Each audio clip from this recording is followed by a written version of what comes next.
Welcome to DreamShare, a bi-weekly podcast where we talk about dreams, share dreams we've had, and figure out what they could mean. I'm your host, Sarah Strunk, and I'm here with my brother and my co-host, and you're never gonna not hear me saying it, Christopher. Hey, it's me! We really gotta think of something else for that introduction part. Like, it's to a T, it's a script. Well, you just write a different script. Oh, that was part of my joke of the podcast. Oh, I'm sorry. That was part of my banter. And then you paused and I was like, oh, he thinks I just... Okay. Never mind. Okay, let's try that again. Okay, I didn't know what you were talking about. No, it's okay. It's okay. I'm just going to do it different.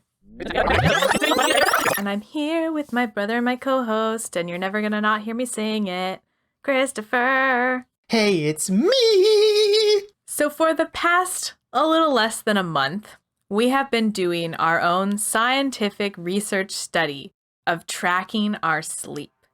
We're scientists. We're scientists. Yes, we are. We're scientists. Woo! Oh my goodness.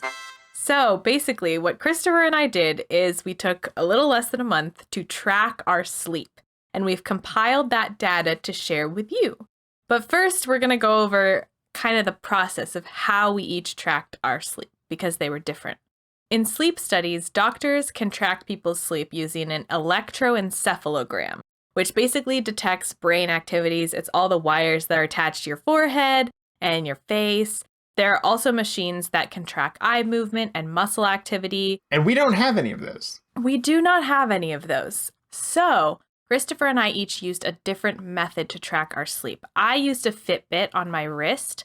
And the way that Fitbit tracks your sleep is by combining your movement and your heart rate patterns.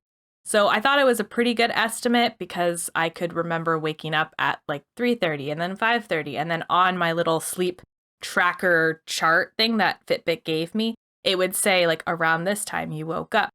So those were pretty accurate. However, it was not as good as calculating when I fell asleep because I'm really good at not moving for multiple hours. So you think it was pretty good at detecting your actual amount of sleep? Yeah, I would say so. Gotcha. But what did you use? So I used an app. I don't have a Fitbit or a wearable device. So I just used an app called Sleep Score, which works by shooting out little sonar beams. I guess they're not little, right? Maybe they're little. I don't know. Beep, beep, beep, beep, beep. Just like that. But it shoots out sonar, and that basically just tracks movement and breathing, or it attempts to track breathing. I think overall it was pretty good at determining when I fell asleep and how long I was asleep and what time I woke up. But the app also tries to give you an estimate of you're in REM sleep and now you're in deep sleep and now you're in light sleep. And that I don't think was very accurate just because I don't think you can measure that with just movement. Right. Whereas mine, I felt like was more accurate because your heart rate does shift during different, I don't know the full details of it, but what I read on the Fitbit site, it said that your heart rate macro shifts. That's not the right word, but it's just boop, I'm just going to shift a little bit when I'm in REM. Oh, interesting. And so it kind of calculates it and estimates it based off of that. The website never says calculates. It literally always says estimates. So I think that's them trying to protect themselves. And I think that should be a good enough indication as to how reliable these sleep trackers actually are. Sleep trackers mostly just track your movement. And so they aren't really getting into those deep stages. But if you're someone who's oh, am I getting enough sleep? And you want to track your sleep to find out, you can totally do that. That can be helpful. For someone with insomnia, maybe it's not helpful to know how much you sleep or how little you sleep.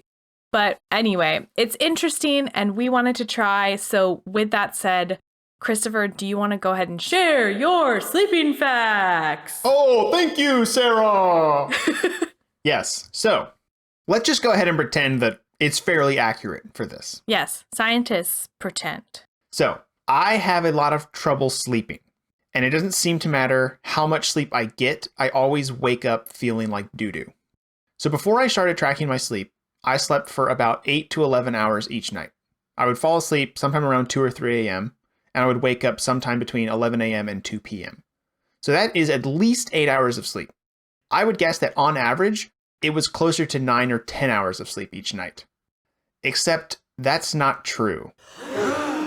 After tracking my sleep for a couple of weeks, I noticed that I was not getting at least 8 hours of sleep each night. I was actually only getting about 6 hours and 45 minutes of sleep each night. Where were you going in those other 2 hours? I don't know. I was just really wrong. I didn't factor in the amount of time it actually took me to get to sleep, or more surprisingly, how many times I ended up waking up in the middle of the night. But 6 hours and 45 minutes of sleep each night, that's not actually too bad. It is almost within the 7 to 9 hours of sleep needed for a healthy adult, according to sleepfoundation.org. But if I'm almost getting the recommended amount of sleep, why do I feel like poo-poo? And I think the answer is that my sleep quality is not that good.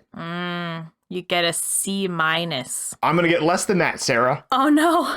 So real quick, sleep quality just measures how well you sleep, not how much you sleep. And it's kind of hard to measure. Sleepfoundation.org also described it as more of an art than a science. But with that said, they do have some general guidelines for what qualifies as good sleep quality. What's good sleep? Well, I don't know the answer to that, but I can answer what are the guidelines for good sleep quality. Oh, okay. The first is you generally fall asleep within 30 minutes or less. I know, right? Okay. So I don't do that. On average, it took me just under an hour to fall asleep each night, which I actually was surprised by because normally I feel like it takes me at least 2 hours to fall asleep. The second guideline is that you typically sleep straight through the night, waking up no more than once per night. False. That is another no for me because on average, I wake up about 6 times each night. Yeah, I think mine was about 5. Oh, wow. Okay. My highest was 10, which was crazy. Oh my gosh. You said, let me go do some errands in my sleep. Yeah, I ran to Target. The third guideline is that you are able to sleep the recommended amount of hours for your age group. I'm going to give myself that one because if I just round up, I'm at 7 hours and I want at least 1 point here. Okay. Okay, we'll give you that. I was going to say, I don't think you quite qualify because isn't it 7 to 9 hours for adults? Yes, but I got 6 hours and 45 minutes. So if we just round up slightly, Sarah, please. This is please, I want please. Can you grade it on a curve? Yeah, okay. Yeah, you made it. All right, cool. The fourth guideline is that you are able to fall back asleep within 20 minutes if you do wake up. I am actually super good at this because I wake up and I go, wait a minute, it's 9 o'clock? No, thank you, sir. And then I go back to bed immediately. Wait, me too. I can fall back pretty fast. If I wake up at 3:30 in the morning, I'll fall back asleep by 3:32. Oh, yeah. We didn't study this, but there must be something in the genes too that are how, based on your genetics, how you sleep is different. Because all the things that you said, minus I do reach my sleep score. I reached the whatever it's recommended. What?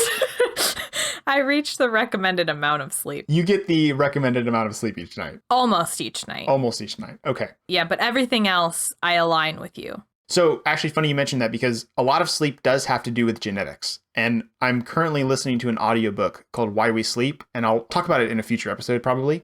But there is a section about genetics and how genetics affects whether you're a night owl or a morning person.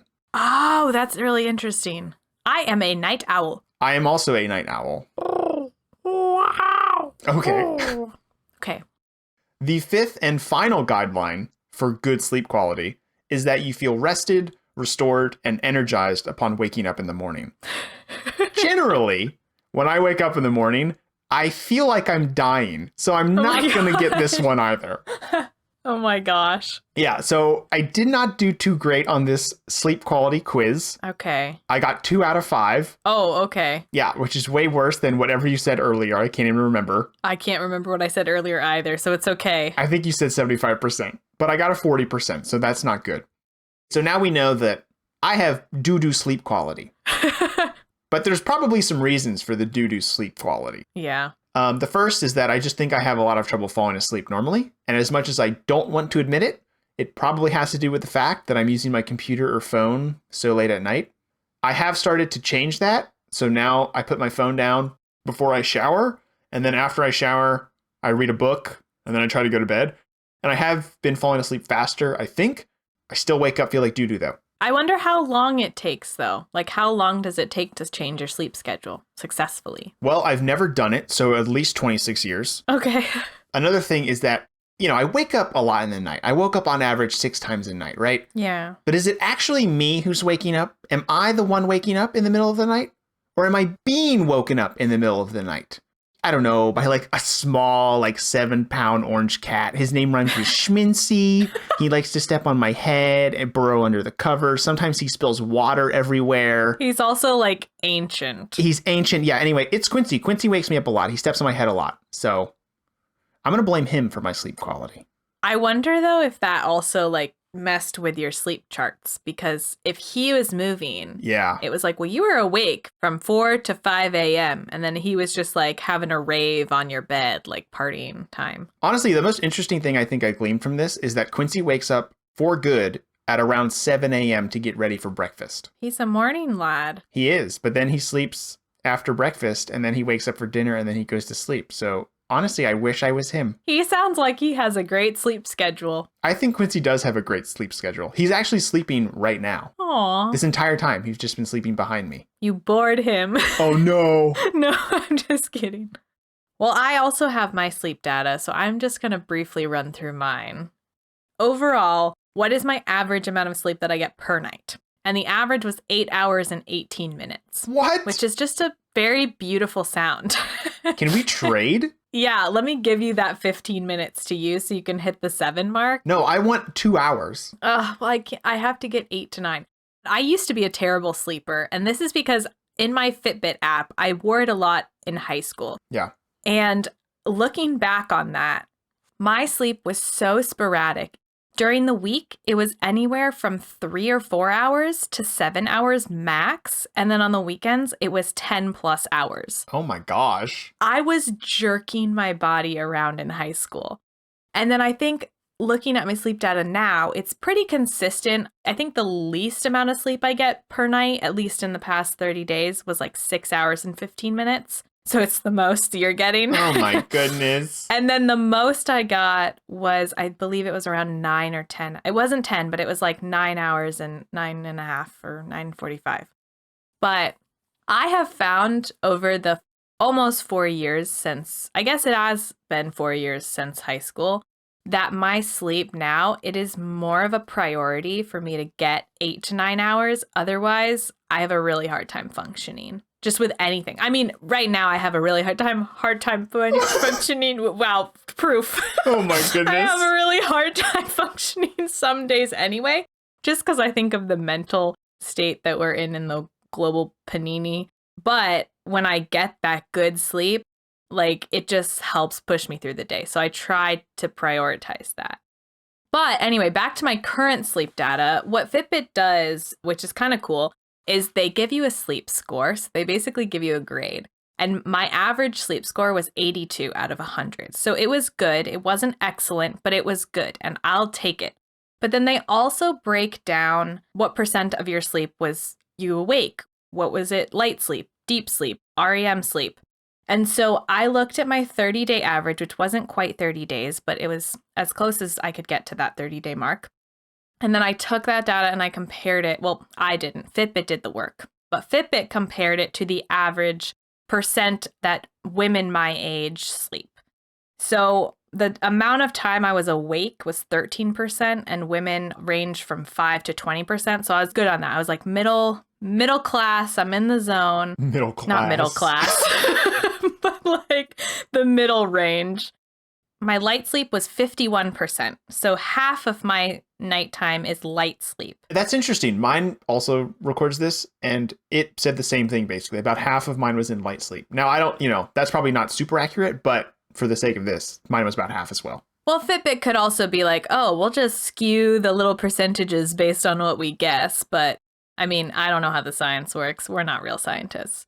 But anyway, women my age get 40 to 60% light sleep. So I'm right in the middle of that. Wow. So far, you're doing much better than me. So far, I'm like average Joe over here, or average Josephina. I wish I was average Joe. Ugh, man. I wish you were too. What? No, no, I wish you got more sleep to be average Joe. Oh. Anyway, carrying on.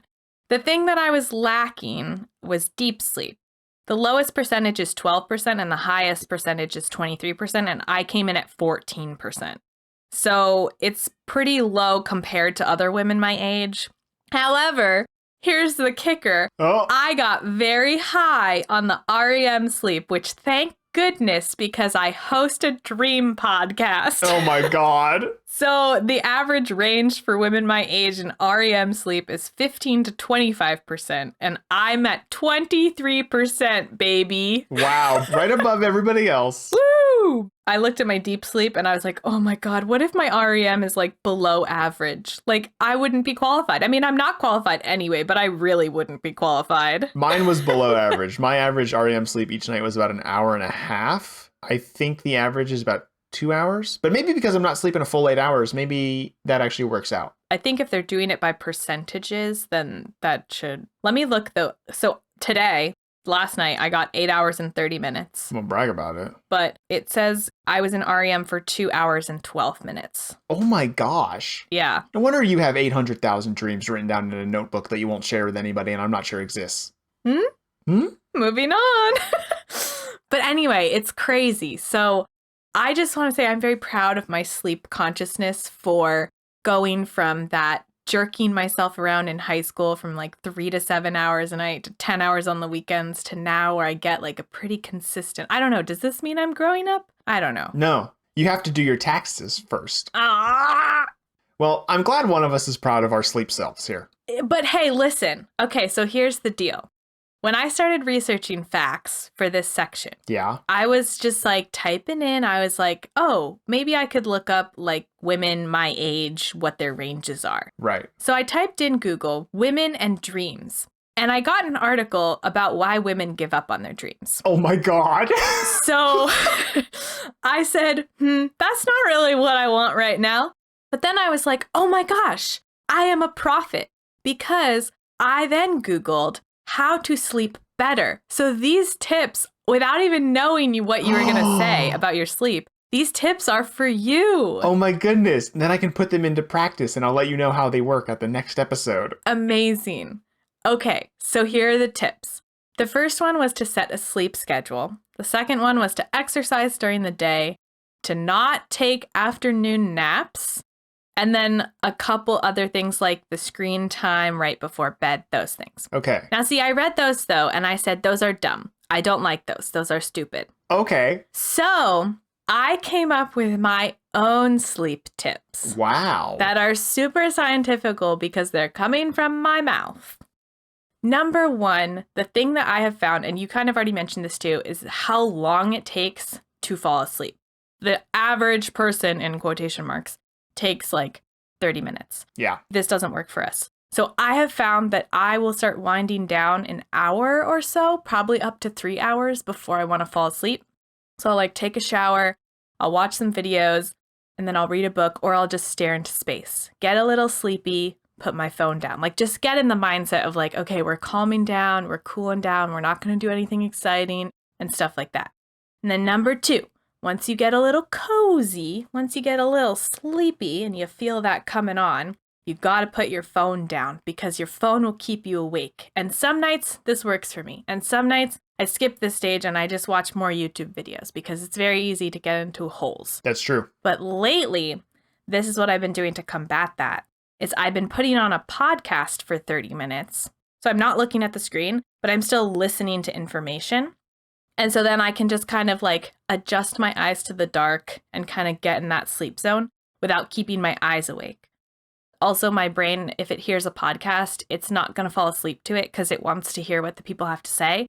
So I put my phone on a sleep timer for like 15 or 30 minutes, most likely 30 minutes.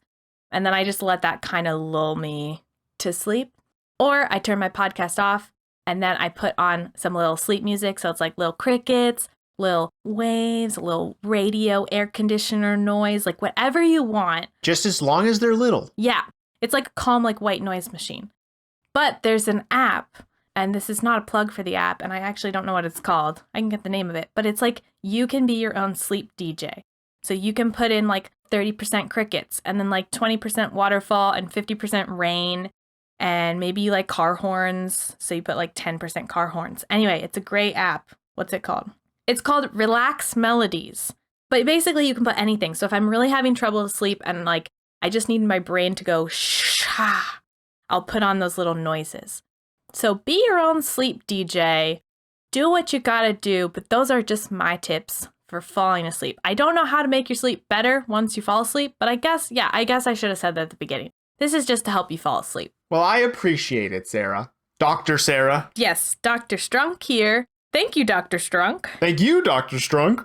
So, I also brought a dream today, so I figured I'll just share my dream, and then I'll pass the baton to you. All right. The whooshing baton, and then we can get this dream party actually started. So, we're taking off our brains, and we're putting on our dream hats. Okay, no longer brain share, now it's dream share. Yeah, now it's DreamShare. All right. 3, 2, 1.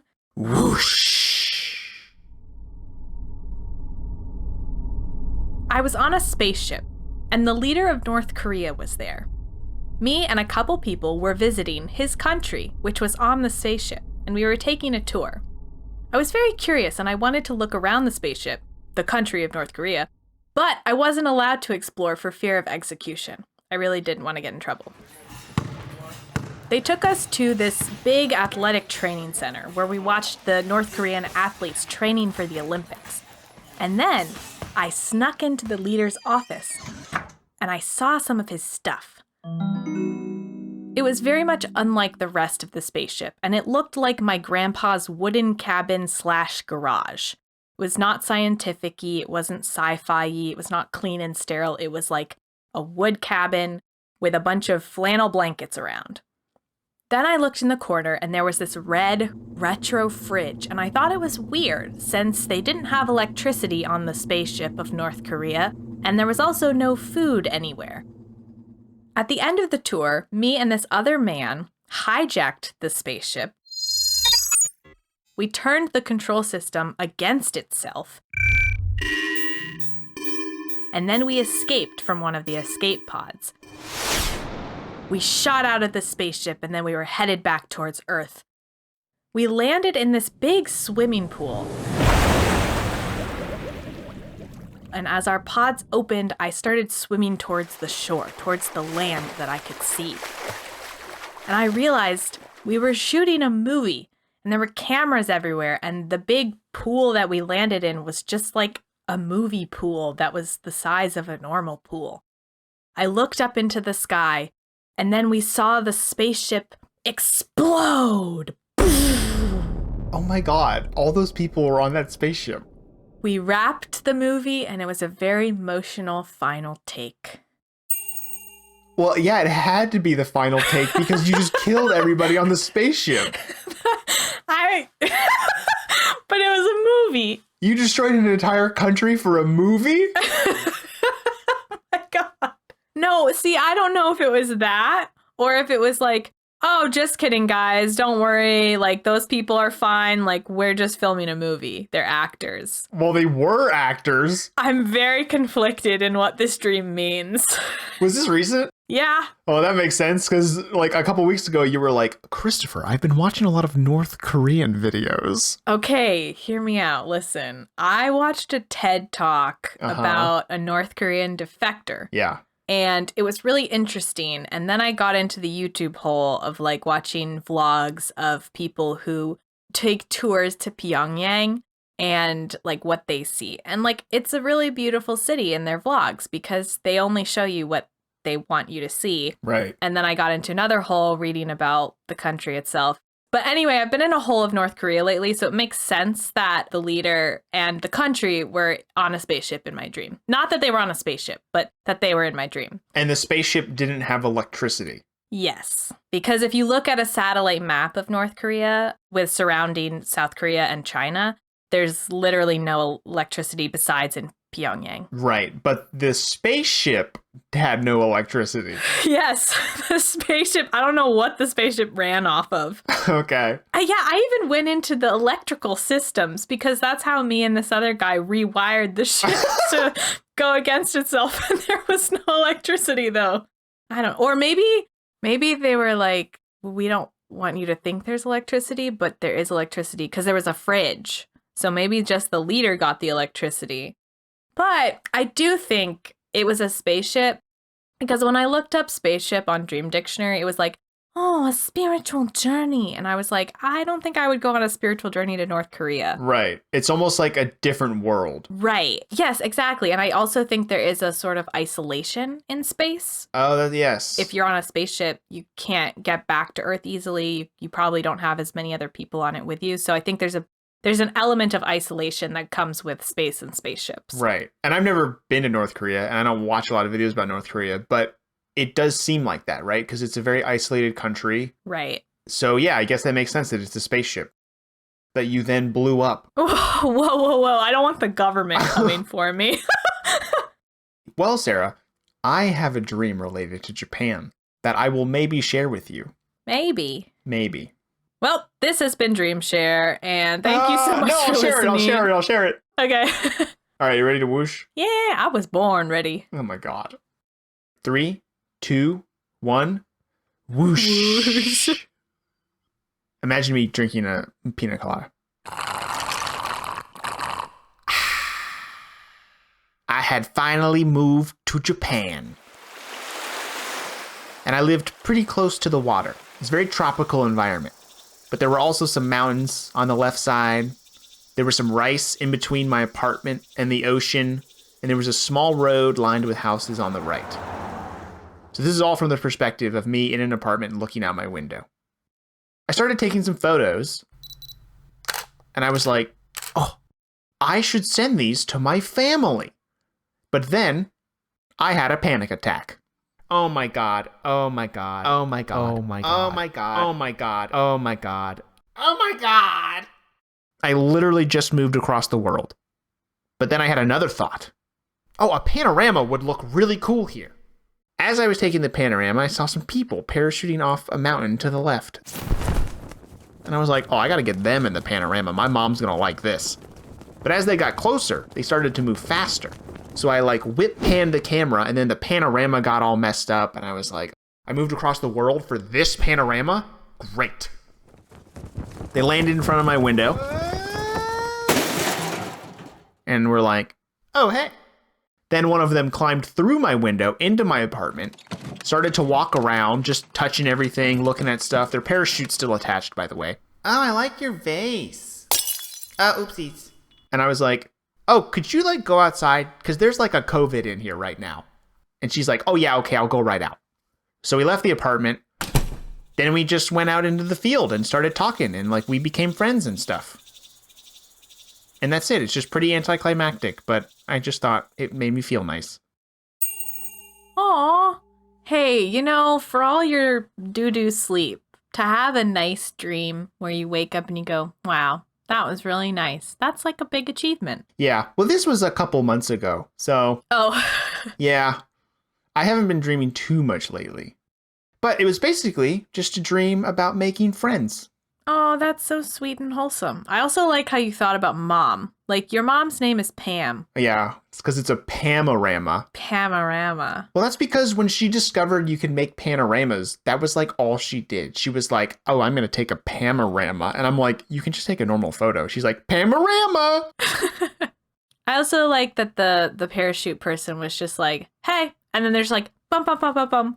Opening your cabinets, walking around. Yeah, and they were going through all my stuff, and I'm like, can we go out in the rice field and talk? Yeah, but anyway, it was really just a dream about making friends. Aww. And I did a quick search on that on the website Dream Astro Meanings. And it says, dreams about making new friends are always interesting. Haha. I imagine the haha. Such dreams could reflect your desire to have children, for instance. Oh, jeez. So maybe it wasn't a dream about making friends. Maybe I just want to have kids. I don't really agree with that, but sure, whatever. Well, that's a very wholesome dream you just had. That's very nice. I'm glad you made friends in your dream. Yeah, because I can't do it in real life. All right. Well, we are going to wrap things up since this was a longer episode. So if you have a dream that you want to share, you can email it to us at dreams.dreamshare@gmail.com. And who knows, we might read it on the podcast. Send us questions, sleep stories, anything you really want to, your artwork, all of the above works. Check us out on Instagram at DreamShare Podcast. And if you liked what you heard today, please share it. Follow us for more updates and more DreamShare podcasts. Thanks for tuning in. And as always, sweet dreams.